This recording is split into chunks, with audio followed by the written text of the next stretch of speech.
Good evening, everyone, and welcome. Thank you for coming to visit the Ford Presidential Library on such a beautiful, finally spring evening. We are really, really pleased to have you with us. My name is Elaine Didier, and it's my privilege to be the director of the library here in Ann Arbor and also the museum in Grand Rapids. And we're glad to have you with us. This is the final program in our spring series, so it's especially good that you're here.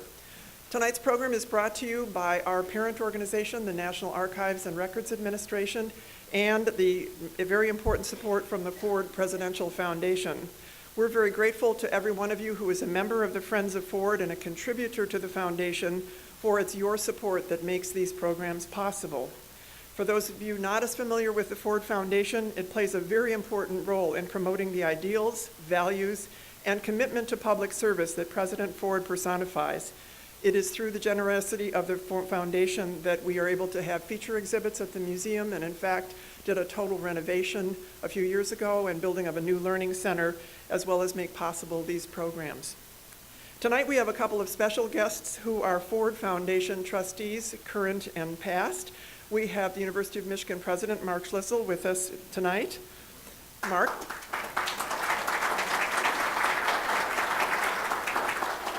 And also Tom Kuiper, a former professor of law who's a past trustee. Tom's somewhere in the audience lurking out, but Tom, it's good to have you here with us as well. Tonight's program is being video recorded by Michigan Media and also broadcast live on Facebook. So if you've never been live on Facebook tonight before, this is your chance. When we get to the Q&A portion of the program after the presentation, please go to the microphone at the back of the center aisle to ask your questions. That way everyone watching the video later can hear it, as well as those watching us tonight on Facebook. And for those who are in overflow seating in the lobby, please feel free to come into the auditorium to ask your questions. And now, if you haven't already done so, would you please be sure to turn off your cell phones or other electronic devices for the program. And now, finally, before we introduce our speaker, I want to recognize someone very special who's back in the AV booth, who will be leaving the library at the end of this month. Kate Murray, our event coordinator, has been with us since 2008.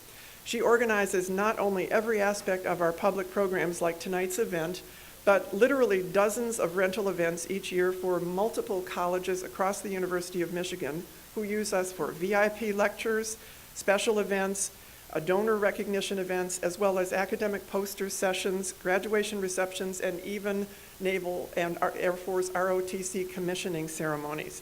Kate has done a wonderful job, and I hope you'll join me in thanking her, and especially afterward in the lobby, please give her your personal thanks. But Kate, thanks for all you've done.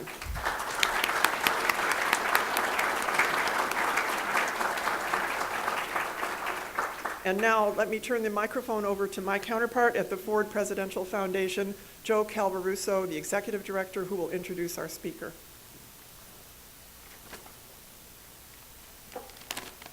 Thank you, Elaine. We are incredibly honored to host tonight Ambassador Carla Hills here. What does Stanford, Oxford, and Yale Hall have in common? Carla Hills.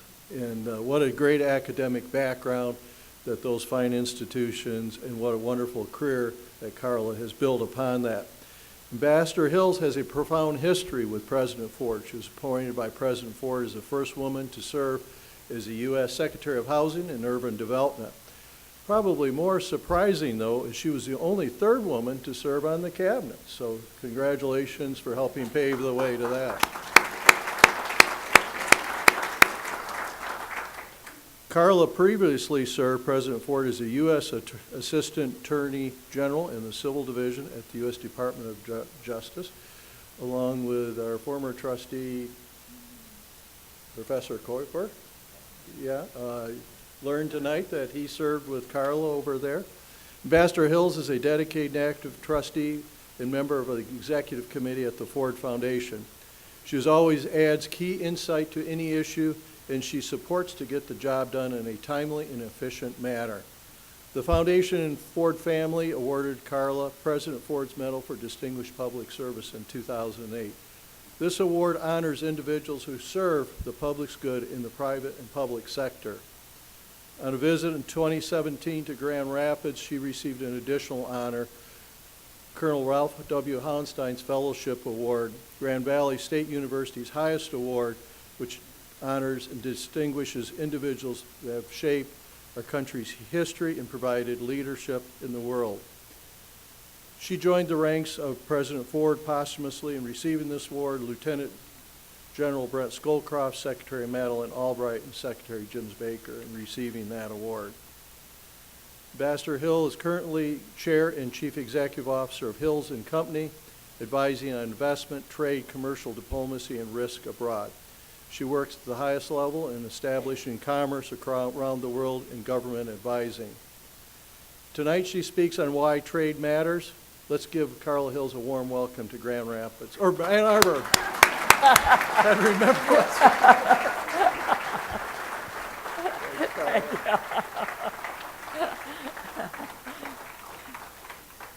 Thank you, Joe, for that wonderful, warm introduction, and Elaine, for all you do. Good evening, one and all. It's a great pleasure to join you here at the library.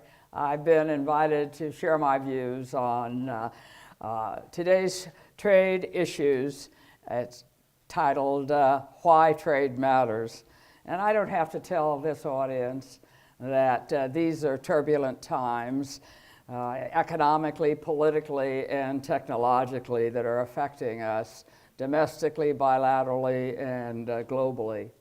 Brexit, the growth of nationalism across the European borders, the slowness in market reforms in China, and the presidential election here in 2016, which featured candidates of both parties running harshly against trade, give evidence of a whiplash against globalization.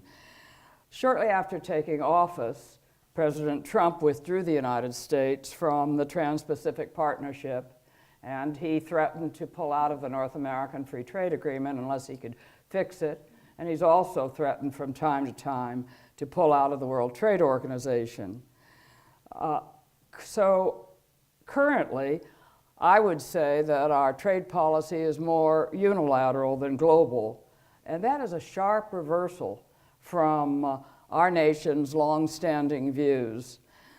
As President Ford said in a speech in 1974, we live in an interdependent world and therefore must work together to resolve common economic problems. And for the 7 decades that followed World War II, that was our strategy.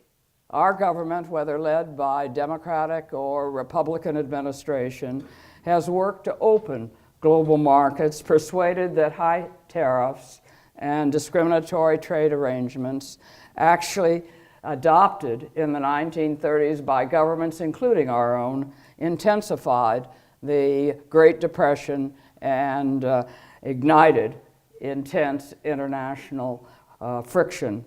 We were a major force in using our diplomacy to help construct the global trade regime that has dramatically advanced the well-being of our nation and the world. And beginning in 1947, in an effort to rebuild the shattered economies post-war, the United States, along with 22 like-minded nations, signed the General Agreement on Tariffs and Trade, the GATT, along with a protocol committed to cutting tariffs. Over the next 5 decades, the GATT continued to attract additional members and to expand the commitments to reduce tariffs. In 1995, then, the 123 GATT members joined in creating the World Trade Organization, the WTO, agreeing to expand GATT rules to cover intellectual property, protect investors, and to provide a dispute settlement mechanism to make more effective the means of resolving our trade disputes. The economic benefits flowing from building and strengthening the multilateral trade regime have been spectacular. According to calculations by the Peterson Institute for International Economics, Since 1950, the increase in America's GDP has been more than $2 trillion, and our allies have gained as well as a result of expanding international trade and international investment. But the benefits were not limited to advanced economies. Developing nations have also benefited. According to studies by Dr. William Klein at the Global Development Institute, on average, when a developing country increases its percentage of trade to its GDP, it decreases its percentage of poverty, making trade one of the most effective development tools that we have. And reducing global poverty by enlarging economic opportunities for poor countries is not only a humanitarian effort, but as we experienced with respect to the Marshall Plan, it creates tomorrow's customers, our customers for the future. Also, enlarging economic opportunities for poor countries contributes to our global security. For when impoverished nations lack the resources to enforce their laws and seal their borders, they become havens too often for international crime and terrorism. And when developing countries agree to a set of internationally adopted trade rules supported by a dispute settlement mechanism, it encourages at home their adoption of rule of law and transparency, further strengthening global security.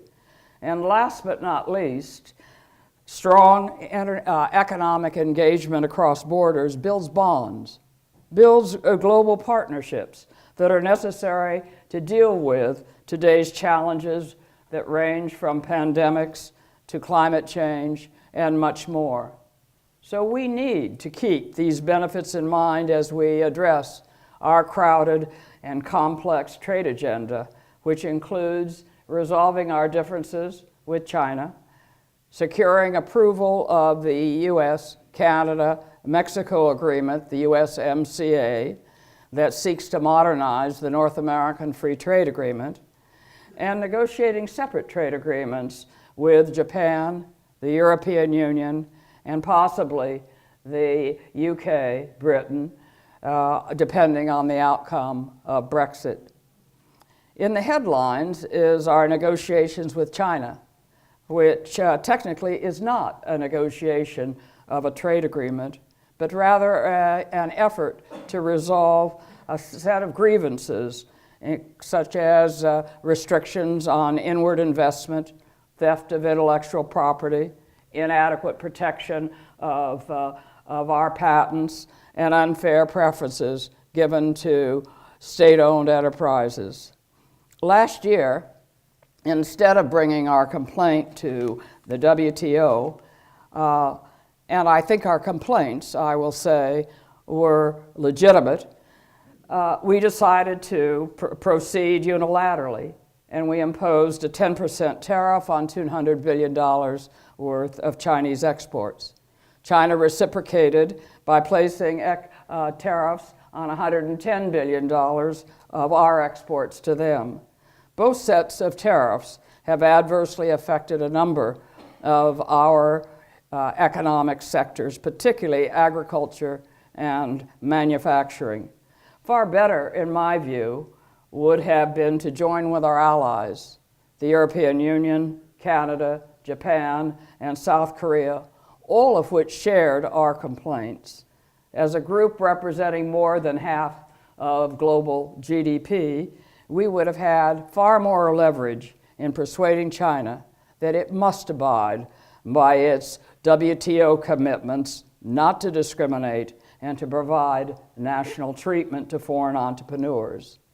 Serious bilateral negotiations with China began in January, and 10 days ago, our hopes were very high that we were close to resolving our differences. The two sides met in Beijing in the first week of May, and then Li He, The Chinese lead negotiator and his team came to Washington last week. However, in what we had hoped to be the final round of our negotiations, differences emerged over changes that China sought in the draft outline agreement, which our team took as backtracking.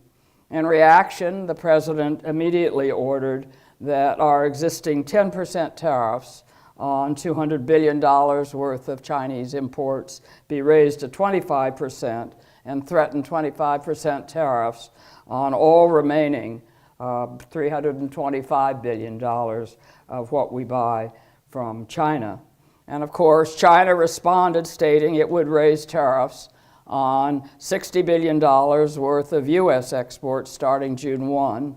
And yesterday, the president told the press that he hadn't decided when or how to put the tariffs on all of China's exports. According to media reports, the changes that China sought in the draft agreement that caused this disruption were the requirements that they state in the agreement a willingness to implement the changes by law. Legislation was required. And apparently, the United States is standing by the position that they want these commitments to be enacted in law passed by the People's Congress. However, as the U.S.-China Business Council, which represents about 200 U.S. businesses, has pointed out, the regulatory changes that we're seeking, if they were passed by the Chinese State Council, would be legally binding and could be a solution to the current impasse. So hopefully there will be a path through the thicket and we will be able to reach an accord soon. For history teaches that trade wars are dangerous domestically, bilaterally, and globally, but we shall see. With respect to the USMCA, on November 30th, the United States, Mexico, and Canada, their presidents and leaders met and signed the agreement to modernize and upgrade the North American Free Trade Agreement. Knowing what the NAFTA actually accomplished, I think is critical to making a sound decision about its future. By linking our three economies, it created a $19 trillion market with 490 million consumers. It eliminated tariffs on all industrial products and opened up the agricultural market significantly. It opened up a broad range of services and removed substantial barriers to investment. And it was the first trade agreement to protect intellectual property. It was also the first trade agreement to create an effective mechanism for resolving trade differences. And America has benefited enormously over the past 25 years from the agreement. Today, 14 million jobs depend upon our trade with our neighbors, Canada and Mexico. Our intra-regional trade is up fivefold since the agreement took effect. And 1/3 of our total global trade is with our two NAFTA partners. Canada is our largest export destination, and Mexico is our second largest. Roughly half of our trade with our two neighbors involves intermediate products. We make things together. We don't just sell things to each other. And as a result, we have the most competitive supply chain that exists in the world. The Peterson Institute for International Economics calculates that the U.S. economy is richer each year by $127 billion as a result of our membership in the North American Free Trade Agreement. And the increased vibrancy of our economic relationships that has taken place has enhanced our security collaboration. Today, the three governments share intelligence. We work together on all kinds of issues that have enabled us to reduce the reach of organized crime. It is overwhelmingly in our shared interest to build on these economic and strategic bonds. Having said that, no one denies that the agreement needs an update. Much has changed economically and technologically since the NAFTA took effect in 1994. All three nations will benefit from the USMCA's modernization of the NAFTA through provisions to strengthen the rules governing labor and the environment, e-commerce, digital trade, and broader intellectual property protection, covering digital issues and much, much more. I'm not a fan of tightening the rules of origin, which increase the amount of North America product required to take advantage of the agreement to 75% and requires 40 to 45% of that to be from those who are paid at least $16 per hour, because I worry that these requirements will add a complexity that will make it difficult for our small and medium-sized businesses that account for 90% of our exports in terms of numbers, not in terms of volume. But all in all, I think the benefits outweigh the challenges. What remains is legislative approval by all three governments, and that will not be easy. There is considerable political uncertainty. Canada faces elections in October, and here in the United States, campaigns are already underway for the 2020 elections. Several members of our Congress want changes in the agreement covering enforcement, labor, environment, pharmaceutical issues, and the administration, Canada, and Mexico have said out loud there will be no changes. However, House Speaker Pelosi has made it clear she will not permit the implementing legislation to move forward unless these concerns are addressed. In her words, we need strong enforcement language that has to be a part of the agreement. It cannot be a sidebar or a side letter, later legislation, or anything like that. Senator Grassley, chair of the Senate Finance Committee and senator from Iowa, is responsible for shepherding the agreement through the Senate. Canada and Mexico are Iowa's top two export markets, and Iowa is our second largest agricultural exporting state. Its exports of goods supports 94,000 jobs. The senator has been clear that the tariffs based upon national security that we've imposed upon our neighbors, steel and aluminum, have instigated retaliatory tariffs that have hit his state hard, and he insists that they be lifted before Congress considers implementing the legislation. And he has been joined by both Democrats and Republicans insisting on the removal of those tariffs. It is uncertain whether the administration will take his advice. Until it does, Mexico and Canada have stated they will not put the agreement through their legislation to gain its approval.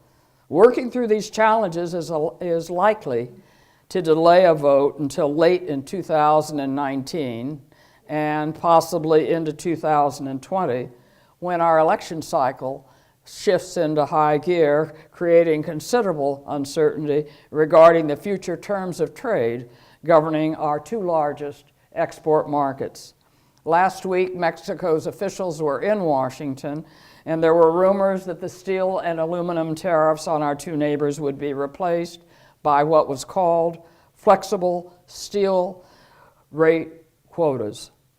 The administration has not yet filed with our Congress the final text of the agreement, the draft implementing bill, and the state of administrative action, all of which are required before Congress takes action. After these filings take place, the House of Representatives must introduce its implementing legislation to start the process, but there's no deadline for when it should do that. So I expect the uncertainty to persist for some period of time. The administration has 3 other trade agreements on its agenda. This past October, as required by the Trade Promotion Authority, it filed its intent to negotiate a separate agreement with Japan and won a separate agreement with the European Union and with the United Kingdom. It filed its negotiating objectives, which are required, regarding the Japanese negotiation in December, in January with respect to the European Union, and in February with respect to with Britain. With respect to Japan, our stated top negotiating objective is to improve the U.S. trade balance and to reduce the trade deficit. In 2018, we had a goods deficit with Japan of $67.6 billion and a small surplus in services. Today, as a result of our withdrawal from the Trans-Pacific Partnership, our entrepreneurs and investors do not enjoy the preferential access to Japan's market that entrepreneurs from the 10 signatory states enjoy. In addition, Japan has entered into a number of economic partnership agreements, including recently one with the European Union that provides preferential access to European entrepreneurs that ours do not have. And as a result, at the beginning of this year, when Tokyo began implementing this agreement, or these agreements, I should say, the U.S. entrepreneurs have steadily lost market share. These competitive disadvantages matter because Japan is the world's 3rd largest economy, our 4th largest trading partner, and our 4th largest investment partner. Key issues that we need to address with Japan include greater market access on motor vehicles and on agricultural products, both of which will be highly sensitive in Japan. Japan politically faces upper house elections in July. The administration has indicated that it would not put threatened auto tariffs on Japan while the negotiations were ongoing, but it maintains the threat. Currently, Japan does sell more autos into the United States than the United States sells there. Rumor has it that the administration will insist on quotas, which would raise a number of political problems here, there, and globally. Also, Japan's agricultural market is quite protected. The question is whether we can achieve the same or better market access than Japan has granted in its recent trade agreements. And more importantly, what would we offer in exchange? Although the members of Congress and the private sector who supported the Trans-Pacific Partnership want a comprehensive agreement with Japan, the administration has suggested that the negotiations would proceed in 2 stages. President Trump has stated that the 2 sides could reach, in his words, a fast, small first deal on issues that do not require congressional approval in time for his visit to Japan. And he's scheduled for a state visit to meet Japan's new emperor in late May and to travel to Osaka for the G20 meeting in late June. The strategy raises a number of political issues on both sides. So again, we shall see. And with respect to the European Union, this past July, President Trump and President Juncker agreed to negotiate a U.S.-EU agreement. In January, the administration filed our objectives, which aim for a broad agreement.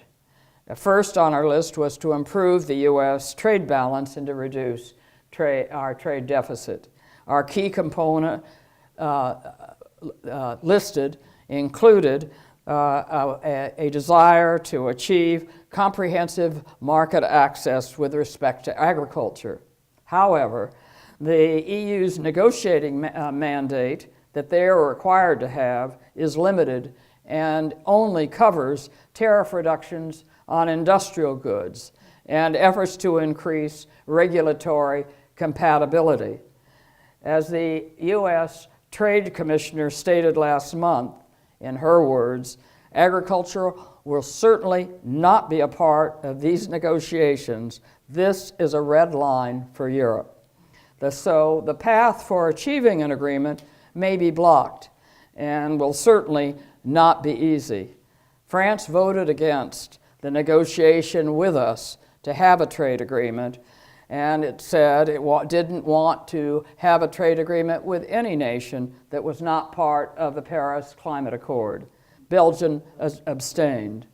The tariffs that we have imposed upon Europe's steel and aluminum exports, allegedly to protect our national security, and similar tariffs that we have threatened to impose upon their autos if the negotiations do not go forward as we intend, have generated enormous hostility and currently face a challenge in the World Trade Organization by Europe and 9 other governments.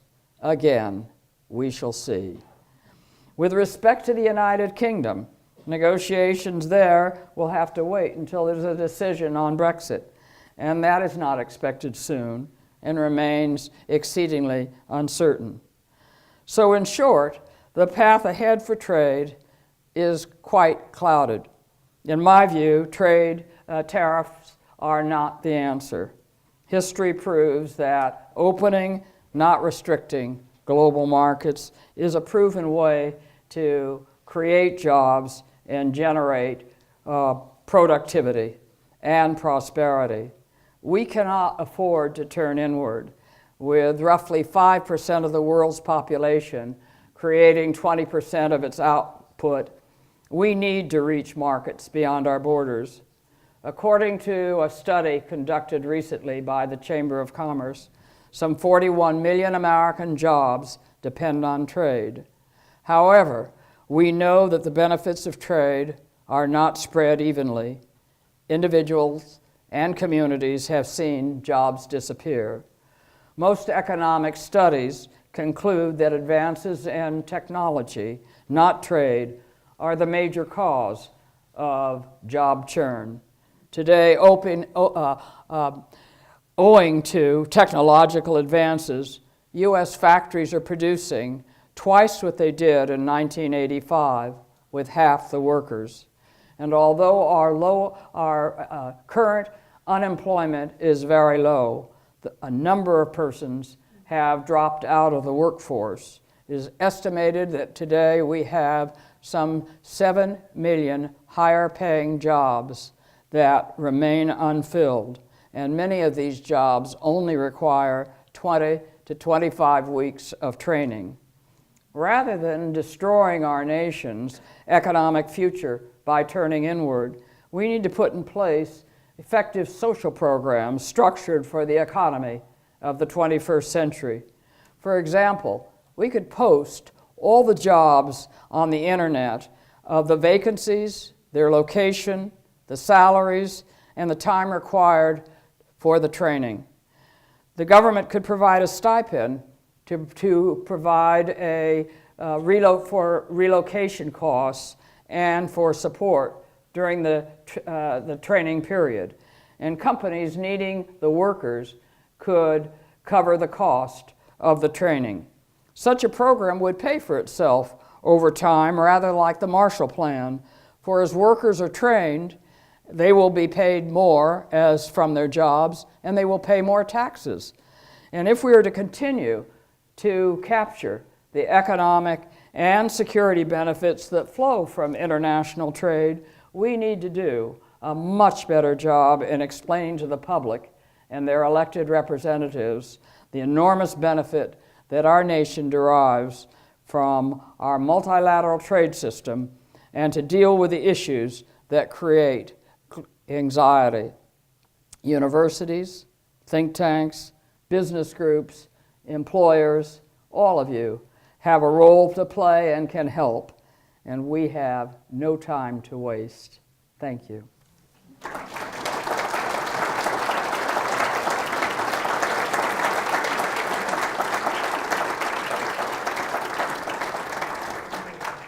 So if there are questions, I am willing.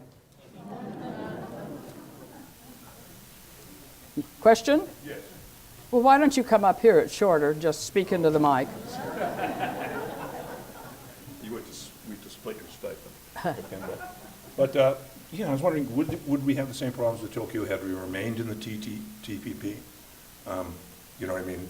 Didn't I withdraw from Beautiful question. that? Okay, thank you. I'll let it go at that because I stumbled Yeah. over the next couple. No.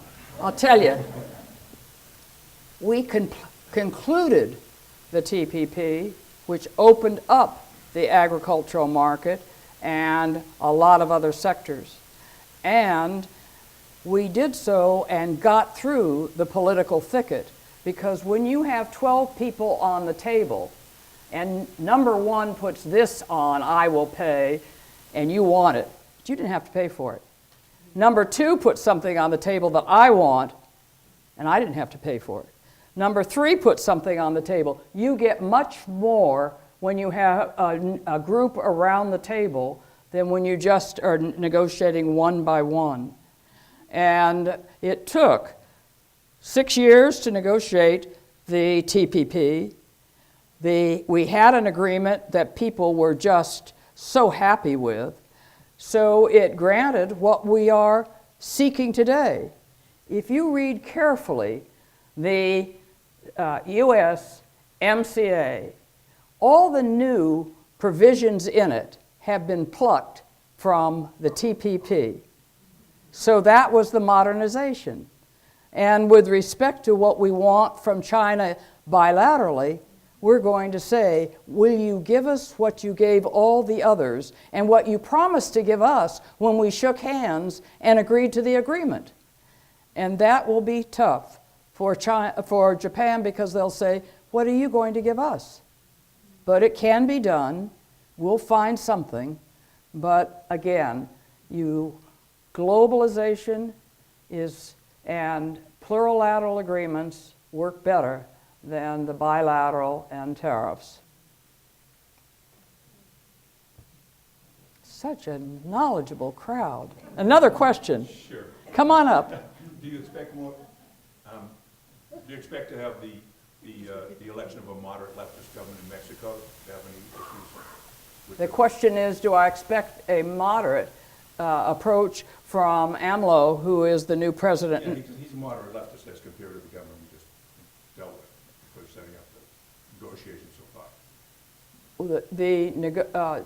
You've got a new administration that took effect this year in Mexico. Right. And President Obrador's party took over both houses. So he's in a very strong position politically. He has agreed to the agreement. He let his predecessor sign it because he did not want to have to sign it. But he is in favor of the provisions, including the labor provision, because he campaigned on opening up and improving labor provisions for Mexican workers. So I don't think that Mexico will have a problem. They will resist voting on it while we have on them the steel and aluminum tariffs under the rubric of national security. And they have said they won't put it up for a vote in their legislature until we remove those. And we have refused thus far to do that removal. Yes, question in the back. Yes, thank you so much. So you spoke briefly on the national security and economic advantages of ensuring the stability and prosperity of developing countries. So what actions can the United States take to ensure this beyond the promotion of free trade? And should the United States make it a priority to ensure equitable development, so making sure that economic benefits go to the whole population and making sure that we see human development gains as well as aggregate economic gains? Thank you. Well, the question, as I interpret it, is that how does the U.S. ensure that poorer countries, developing countries, benefit from trade agreements? And that's what the GATT, by reducing the trade barriers, which would permit more trade, and the World Trade Organization sought to do. And it does still give developing countries preferential treatment with respect to a whole range of issues. But there's no question that if you have high tariffs, as we do, on some poorer countries, their trade is going to be lower. If their trade is lower, their poverty will be higher. And so what we need to do is to get the tariffs down repeatedly, and we have concentrated quite definitely on the things that are brought to our attention by the developed world rather than the developing world. But the WTO is one path that has greatly advantaged rich and poor alike. Yes, question? The present administration, with regard to the China tariffs, is saying it's not going to cost us anything. China's going to pay for it. Would you comment on that? Well, a lot of you took economics, and so you know. The tariffs are a tax on what we buy, and so it's really the American consumers, some of which are businesses, are going to have to pay. I think that all the strategic studies that have done an analysis show that the cost will be painful. A recent study showed that on average, the folks that go into places like Walmarts and Pennies and like will pay about $700 a year more. What I worry most about is that it will affect our competitiveness. You know, because today we have the supply chains that are across borders. If I want a widget from here and a copper plating from there to make my product the most competitive in the world, and now you put a cost on it, then suddenly my product is not the most competitive. And there's no question that the auto companies are going to feel this very, very much. You can't just bring them home and say that we can be competitive. We live in a global economy. We need the customers beyond our borders. Sometimes that requires us to invest beyond our borders. But another misinformation is if you invest overseas, you are taking the jobs from the United States. Whereas there is a study out from the Peterson Institute that shows that multinational corporations that invest overseas increase their employment at home by, on average, 10%. Now, those are in different sectors. That's going to be in marketing, R&D, and management to take care of what they're doing over there. That's why these guys need the training. But it still increases the jobs. And we don't want to be a nation that is constantly looking back and trying to be the best of the 20th century economy. We want to be the best of the 21st century economy. That is what our aim ought to be, in my opinion. You have a question. Yes, ma'am. Thank you. President Trump seems to think that the trade balance with China is fundamentally out of something wrong with it. In your opinion, is that correct, or do you think he's just going through this for political reasons? The president looks at the trade balance. Unlike his predecessors, he tends to be bilateral. I only want to deal with you. I don't want to deal with all of you. And that if you have a trade surplus and I have a trade deficit as a result of our economic arrangements, something is wrong. Now, as I say to the people I talk to, look, I have a deficit with my grocer, but I have a surplus with my firm. And that's the way trade works. We will have deficits with those that where we need to buy things that we no longer make. Maybe it's cheap tennis shoes, maybe it's T-shirts. or maybe it's a widget. But we want to be competitive so that we have a growing GDP, and then we want to spread the gains that we get more evenly. That should be our great thrust of our policy, in my opinion. Now, we do have a deficit, a big deficit. The biggest deficit that we have is with China. But some of the reasons we have that are because of our grievances with China, most of which I agree with the administration. My disagreement comes from the strategy or the method that we use to try to fix the problem. It's kind of like a doctor coming in and you agree, the patient is ill, and then he wants to give a little poison. No, no, no, that's not it. Thank you. Yes? When are you going to get back into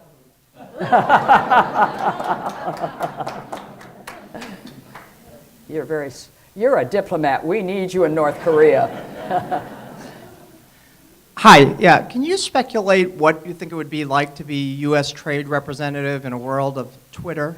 In a world of? In the world of Twitter, where you're trying to work negotiations, like Robert Lighthizer is right now. You're trying to work with the folks, and every other day you hear that the person you're negotiating with is manipulating currency, or they're doing some out of the blue comment is made while you're trying to work the details of these trade negotiations. I think you'll all agree that to try to govern by Twitter, which are not always consistent, is a challenge. I had the good fortune to work for a president who was thoughtful and always had a strategy for where we wanted to go and was interested in how we would get there, had a plan, and wanted to be regularly briefed on it. And so I don't think I can tell you that an approach by Twitter that is just what I feel like this afternoon. I strongly believe that in negotiations, you have to know the team across from you, the government across from you, their politics, their economics, their history, their culture, their religion, all about them, so you know when you're not accommodating something you could accommodate instead of just stepping on their toes. And that's what you put into your strategy. If I know that you're going to have a real problem with some kind of a political issue this year or this month, why don't I just move it to next month? How do we accommodate what your anxiety is? So that's something that we're going to have to get better at. And how do you think that Robert Lighthizer is doing, given that he is working in an environment with someone that is not strategically thinking, that is kind of off the cuff saying things here? And it seems, I'm just trying to, someone who's been in those shoes, what do you think how he's doing in his job, given that it's a different environment than in 1994? Well, Bob Lighthizer is very bright. He has served at USTR before in a deputy's role, and he is probably more protectionist than many of us, but he also serves the president. As he has said publicly, I only have a boss of one.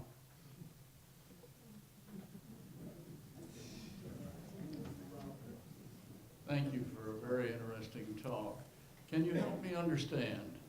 If we could snap our fingers and have complete success in our current negotiations with China, and we resolved our intellectual property problems and our access to their markets, how much would it change our current imbalance of trade?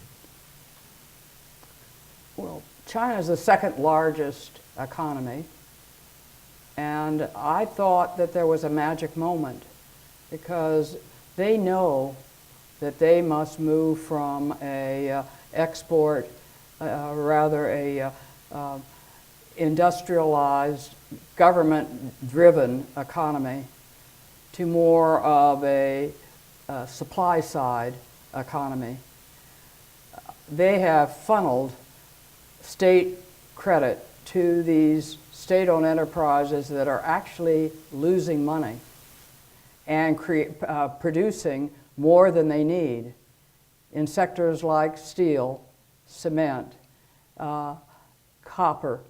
aluminum, and which have created a dislocation in the global market that has also cost them money. If you look at the statistics of their private sector, they are producing the productivity and creating the jobs, but they're starved for credit. So this is the moment when, if China were to adopt some of the things that we're urging upon them, would actually be in their best interest. They want to move upscale in technology. Well, protect intellectual property. You don't get entrepreneurs to work around the clock without protecting the intellectual property. If you want to slow down the waste of credit going to state-owned enterprises, stop funneling as much money and start working, slowly laying off those workers. I can understand they don't want to put 10 million workers on the street overnight, but start working with a reduction of the credit that is being wasted putting in that department, and make credit available to the small and medium-sized businesses that pay taxes and create jobs. So yes, I do think that there's an opportunity to have a win-win situation. It won't be easy, but trade negotiations and strategic negotiations, because our negotiation with China is not trade. This is a strategic negotiation. How are we doing on time? One more question. Can I ask a two-part question? I had one hand, one more. Ambassador, are you familiar with the biography of you on Wikipedia? Are you okay with that? I came across something in Wikipedia that you had promoted a program on building a North American community back in 2005. I'm wondering what became of that in terms of what was implemented. Was anything implemented under NAFTA? And let me sneak in the second thing. I don't understand your first one. My first question? Okay. There was a program, it says that you, while you were on the task force, you participated in a task force on the future of North America in 2005. That may be George Shultz's group that he created at the Heritage Foundation at Stanford, and he asked me to be on that. It still exists, and it has members from Mexico, Canada, and the United States trying to make us work more harmoniously together. It's called the North American Forum. It's now led by a general who is connected with Stanford. Okay.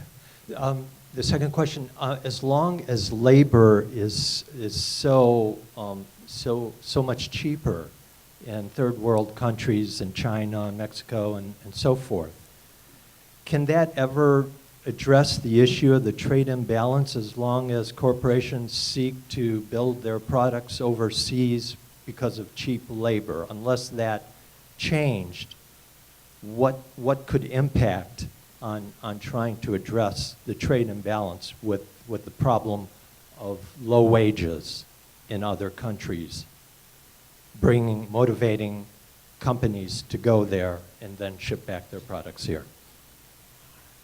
I think you're asking about comparative advantage. There's some countries that produce cheap tennis shoes, and they pay low wages. And then we ship them things that they need, like agricultural equipment, which enables them to grow their products. So as they move up the scale, of course, they will raise their wages.